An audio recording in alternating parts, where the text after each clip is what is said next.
saya dalam posisi sangat khawatir sekarang. Ya, sangat khawatir 03 bisa menang 1 putaran. Khawatir banget saya. Ya, pembagian minyak. Silakan tadi.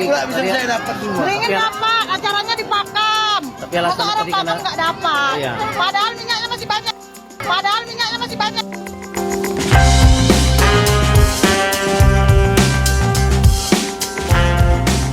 Nah, di sini memang pemilu di 2024 sangat sulit diprediksi, sangat susah diprediksi. Karena apa? Karena dulu yang sering mengkritik dari pemerintahan Presiden Joko Widodo saat ini terlihat bergabung dan bahkan juga saat ini berkoalisi. Bayangkan dulu bahkan segala kebijakan program-program Presiden Joko Widodo selalu dikritik, tiba-tiba saat ini bergabung dan menjadi koalisi. Ya seperti siapa? Ya seperti Fadlizon, Fahri Hamzah dan yang lain-lain. Di sini sangat lucu sekali menurut saya. Nah, di sini yang lebih mengejutkan lagi, ya bukan mengejutkan sih menurut saya, ya di sini menirulah kurang lebih jejak dari Presiden Joko Widodo. Di sini kayaknya terlihat tidak mungkin juga ya, yaitu PKS dan PDIP bergabung. Tetapi di sini ada berita yang cukup mengejutkan, yaitu PKS terbuka dengan PDIP untuk bergabung jika Pilpres 2024 2 putaran. Di sini yaitu pemilu 2024 semuanya bisa terjadi, apalagi kalau melihat kondisi perpolitikan saat ini. Ya tentunya di sini bergabungnya PKS dan PDIP bukan tanpa sebab. Karena apa? Ya Anda tahu sendirilah, mulai dari putusan MK, di situ bahkan juga terlihat Presiden Joko Widodo cawe-cawe dan masih banyak fenomena-fenomena lagi yang lainnya, sehingga di sini bisa yaitu PKS dan PDIP bergabung, yaitu jika Pilpres di 2 putaran. Semuanya bisa terjadi. Nah, artinya apa? Artinya kalau di sini PKS dan PDIP bergabung, wah, bisa tamat ya menurut saya sih. Karena dua kekuatan di sini bisa mengalahkan Pak Prabowo Subianto di Pilpres 2024. Semuanya bisa mungkin di 2 putaran ini. Suara dari pendukung Pak Prabowo Subianto juga bisa terpecah dan akhirnya mendukung Ganjar Pranowo dan lain sebagainya, bisa ke Anies. Jika Pilpres di sini 2 putaran, semuanya bisa mungkin terjadi. Apalagi sampai saat ini pun dari hasil survei, elektabilitas Pak Prabowo Subianto belum tembus di atas 50%, yaitu masih sekitar 42% dan lain sebagainya. Nah, di sini PKS terbuka dengan PDIP untuk bergabung jika Pilpres 2024 2 putaran. Di sini partai pendukung pasangan Capres dan Cawapres nomor urut 1 Anies Baswedan dan Muhaimin Iskandar terbuka untuk membangun koalisi jika Pilpres berlangsung 2 putaran. Presiden Partai Keadilan Sejahtera Ahmad Saiku menjelaskan sejauh ini komunikasi PKS dengan partai lain terbangun dengan baik. Menurutnya, mesti pemilu dan Pilpres 2024 merupakan ajang kompetisi menarik simpati masyarakat. PKS tidak beranggapan agenda 5 tahunan tersebut sebagai sarana untuk saling bermusuhan satu sama lainnya. Menurut saya sangat keren sekali lah. Di sini ya, saudara itu selamanya, Pilpres itu hanya 5 tahun lah. Jadi jangan merusak persahabatan, jangan merusak persaudaraan gara-gara Pilpres di sini ya. Jadi menurut saya sangat keren sekali. Kalau misalnya di situ entah Ganjar Pranowo menjadi presiden, entah Pak Prabowo Subianto menjadi presiden, entah Anies menjadi presiden, pasti di situ juga akan membangun koalisi-koalisi dan pendukung-pendukungnya ya seperti pada waktu lalu.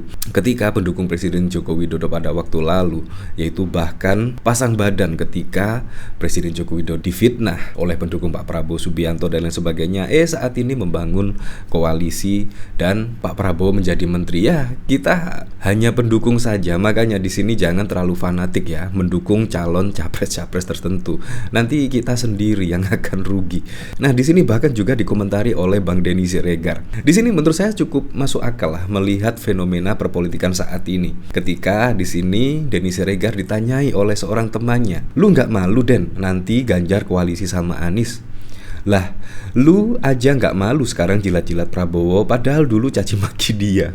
Kalau muka lu aja tebel, kenapa gua harus tipis? Ya, menurut saya seperti itulah. Ya, kita memang sama. Apalagi cuma mendukung Anies Baswedan. Menurut saya Anies Baswedan lebih baik. Apalagi juga jarang melaporkan. Bahkan juga pendukung-pendukung Anies Baswedan kita lihat jarang melaporkan. Bahkan pada waktu lalu ketika Anies diancam pada saat live di TikTok, di situ bahkan Anies juga tidak melaporkan. Di sini menurut saya sangat keren sekali, yaitu demokrasi berjalan dengan sebagaimana mestinya. Tetapi kalau dari TKN 02 misalnya, itu bahkan banyak sekali yang dilaporkan. Bawaslu saja sudah dilaporkan. Bayangkan, Bawaslu dilaporkan. Dan bahkan cawapresnya yaitu Pak Ganjar Pranowo dan Pak Mahfud MD bahkan juga dilaporkan.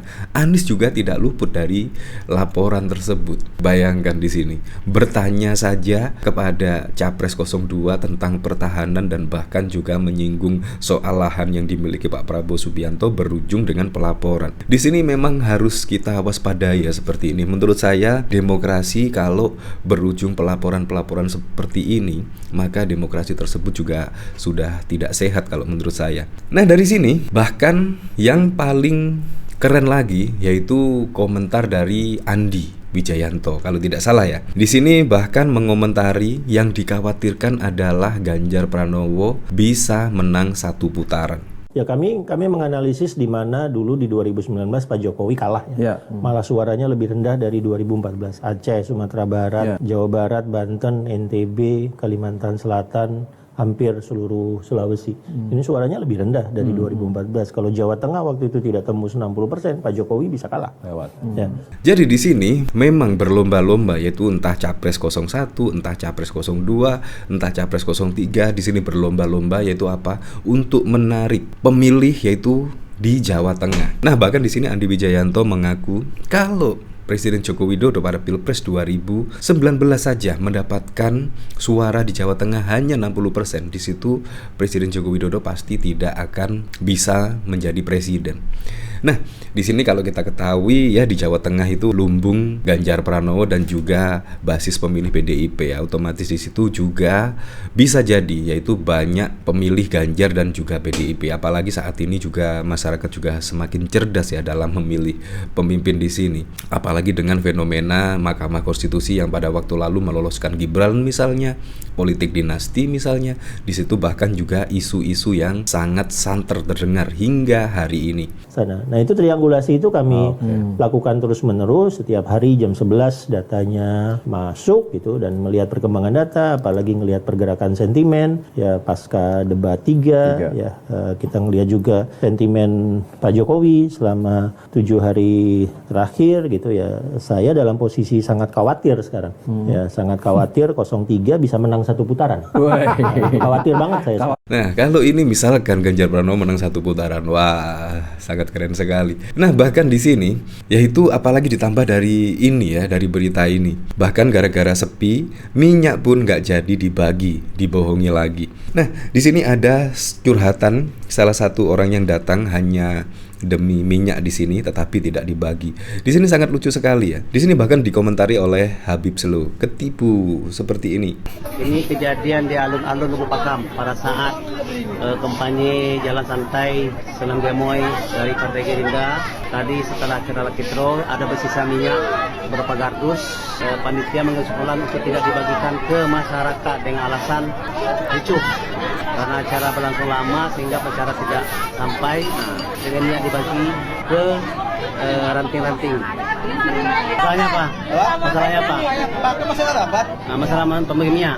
Iya. Ya, pembagian minyak. Tapi alasan tadi saya dapat semua. Ringin dapat, acaranya di Pakam. Tapi alasan orang tadi Pakam nggak dapat. Iya. Padahal minyaknya masih banyak. Nah, di sini sangat lucu sekali ya. Tetapi memang fenomena ini terjadi, apalagi ditambah debat capres. Jadi memang sangat khawatir ya kalau Ganjar Pranowo bisa menang satu putaran di sini. Di sini bahkan juga dari sentimen positif, yaitu paslon di sini tertanggal 12 Desember 2023 hingga 13 Januari 2024. Di sini sentimen positif yaitu jatuh kepada Ganjar Pranowo. Sentimen positif di sini sangat diperlukan sekali ya, apalagi menjadi capres. Menurut saya sangat dibutuhkan. Nah, jadi di sini terlihatlah sampai terakhir yaitu sentimen positif untuk Ganjar Pranowo berada di angka 2 juta lebih. Ya, apapun itulah untuk Pilpres 2024 mendatang, semoga saja berjalan dengan aman, berjalan dengan lancar, dan yang paling penting berjalan dengan transparan, jujur, dan juga adil. Pasangan Capres dan Cawapres nomor urut 1, Anies Baswedan, Muhaimin Iskandar terbuka untuk membangun koalisi jika Pilpres berlangsung 2 putaran. Presiden Partai Keadilan Sejahtera PKS Ahmad Saiku menjelaskan, sejauh ini komunikasi PKS dengan partai lain terbangun dengan baik. Menurutnya, Partai Pemilu dan Pilpres 2024 merupakan ajang kompetensi menarik simpati masyarakat. PKS tidak beranggapan agenda 5 tahunan tersebut sebagai sarana untuk saling bermusuhan satu sama lain. Saya terbuka pada semua kalangan karena kita nggak tahu apakah kita masuk putaran kedua. Mudah-mudahan itu harapannya, ujar Saiku usai menghadiri haul ke-45 Kiai Bisri Syansuri di Denanyar, Jombang, Jawa Timur pada 13 Januari 2024. Lebih lanjut, Saiku menjelaskan dirinya pernah bertemu dengan Sekjen PDIP Hasto Kristanto di sebuah acara yang digelar oleh Komisi Pemilihan Umum KPU. Menurutnya, dalam pertemuan itu ada sejumlah pembicaraan politik dan situasi nasional yang terjadi saat ini. Dalam pertemuan tersebut, Hasto menerima dengan hangat walaupun PKS dan PDIP berbeda pilihan dalam Pilpres 2024. Saya kira dalam perpolitikan, menurut saya hal-hal seperti ini perlu ditunjukkan dengan kedewasaan, ujar Saiku dikutip dari kompas.com. Adapun wacana membuka kerjasama dengan PDIP, partai pengusung Ganjar Mahfud sempat melontarkan Cawapres Anies Muhaimin Iskandar. Muhaimin menilai peluang bergabungnya partai pendukung Capres-Cawapres nomor urut 1 dan 3 bisa terjadi. Menurutnya, koalisi antar partai bisa saja terjadi kembali jika Pilpres 2024 belum ada yang memperoleh suara lebih dari 50%. Hasil tersebut bisa dilihat setelah tanggal 20 Maret 2024 atau di akhir masa rekapitulasi suara Pileg dan Pilpres 2024. Menurutnya, bisa saja PKB nantinya akan berkoalisi dengan PDI Perjuangan atau dengan partai lain. Namun itu semua akan ditentukan oleh hasil Pilpres 2024. Pasti ada peluang koalisi. Semua kita buka peluang untuk berkoalisi. Dan tentu masih belum bisa kita putuskan karena kita lihat siapa yang akan masuk di putaran kedua, ujar Caimin usai menghadiri acara di Surabaya, Jawa Timur pada 10 Januari 2024 yang lalu. Bahkan juga diketahui Partai Gerindra berharap PDI Perjuangan tetap membuka peluang komunikasi sekalipun saat ini walaupun sudah tertutup. Wakil Ketua Tim Kampanye Nasional TKN Prabowo Subianto dan Gibran Rakabuming Raka, Ahmad Muzani, mengaku sebelumnya lebih meminta kepada Sekretaris Jenderal PDIP Hasto Kristanto. Permintaan tersebut tak lain agar jendela komunikasi antara Gerindra dan PDIP tetap dibuka sekalipun peluangnya kecil. Saya dengan Mas Hasto beberapa kali berkomunikasi di forum debat. Saya mengatakan, Mas, meskipun di antara kita pintunya masih tertutup, tolong jendela kita buka. Dan Mas Hasto senyum dan tertawa. Iya, ujar Muzani saat ditemui di Kemang, Jakarta Selatan pada Jumat 12 Januari 2024 malam. Muzani juga menegaskan komunikasi antara kubu Prabowo dengan PDIP yang mengusung Ganjar Pranowo baik-baik saja. Sejauh ini komunikasi antara kedua kubu juga diklaim selalu terbuka. Komunikasi antara kami dengan PDIP merasa kami baik-baik saja, terbuka, baik di Senayan maupun di tingkat kami dengan partai, tuturnya. Itulah sebenarnya proses demokrasi Indonesia. Meskipun pintu sudah tertutup, pintu belakangnya komunikasi, sambung Musani. Musani juga mengingatkan pesan Prabowo Subianto bahwa dalam mengelola negara sebesar Indonesia tidak bisa hanya dilakukan oleh satu kelompok.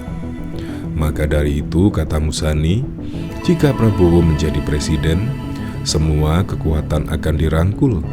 Pak Prabowo bertekad kalau nanti beliau terpilih jadi presiden, beliau akan mengajak semua kekuatan untuk bersama-sama membangun negara, imbuhnya. Sebelumnya, Ketua Tim Penjadwalan Tim Pemenangan Nasional TPN Ganjar Pranowo dan Pak Mahfud MD, Arya Bima mengakui pihaknya tengah berkomunikasi dengan tim ses Anies Baswedan dan Muhaimin Iskandar. Arya juga mengatakan pihak pasangan nomor urut 2 Prabowo Subianto dan Gibran Rakabuming Raka sangat yakin Pilpres 2024 bisa berlangsung satu putaran. Sedangkan TPN Ganjar Mahfud dan tim ses Anies tidak percaya. Mereka yakin Pilpres 2024 berlangsung 2 putaran.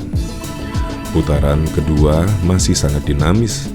Saya kira untuk melihat putaran kedua itu yang kami yakini dengan 01 kubu Amin, karena 02 kubu Prabowo Gibran terlalu yakin satu putaran. Kami dengan 01 tidak yakin satu putaran, pasti 2 putaran, ujar Arya saat ditemui di Jakarta pada 1 Januari 2024. Arya bahkan juga mengungkapkan gambaran komunikasi dengan kubu Anies, di mana mereka sama-sama tidak percaya Pilpres 2024 berlangsung satu putaran.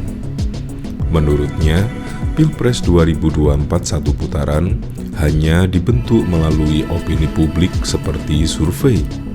Iya, makanya bangun komunikasi dengan kubu Amin, Anies Baswedan dan Muhaimin Iskandar. Kita tanya, lu percaya satu putaran? Enggak. Nah lu? Enggak, gue enggak, gitu saja. Karena gini loh, ini kan ada opini publik, dibangun lewat hasil survei, kemudian diglorifikasikan satu putaran, kemudian survei yang harusnya memotret realitas, tapi ini menggiring realitas opini yang ada, tuturnya. Jadi, ada desain lembaga survei seolah-olah jadi satu putaran. Jangan sampai kami dengan 01 menjadi panik, sambungnya menambahkan. Bahkan diketahui partai pendukung pasangan Anies Baswedan dan juga Muhaimin Iskandar, bahkan juga partai koalisi terbuka untuk membangun koalisi jika Pilpres berlangsung di 2 putaran. Bahkan juga diketahui Presiden Partai Keadilan Sejahtera Ahmad Saiku juga menjelaskan sejauh ini komunikasi dengan Partai Keadilan Sejahtera dengan partai lain sangat terbangun dengan baik. Menurutnya, meski pemilu dan Pilpres 2024 merupakan ajang kompetensi menarik simpati masyarakat, Partai Keadilan Sejahtera tidak beranggapan agenda 5 tahunan tersebut sebagai sarana untuk saling bermusuhan satu dengan yang lainnya. Bahkan juga lebih lanjut, Saiku, Presiden PKS, juga menjelaskan dirinya pernah bertemu dengan Sekjen PDIP Hasto Kristanto di sebuah acara yang digelar oleh Komisi Pemilihan Umum pada waktu lalu. Menurutnya, dalam pertemuan tersebut ada sejumlah pembicaraan politik dan situasi nasional yang terjadi. Dalam pertemuan tersebut, Hasto menerima dengan hangat, walaupun PKS dan juga Partai Demokrasi Indonesia Perjuangan berbeda pilihan dalam Pilpres 2024. Saya kira dalam perpolitikan, menurut saya hal-hal seperti inilah yang perlu ditunjukkan dengan kedewasaan ujar Saiku dikutip dari kompas.com pada waktu lalu.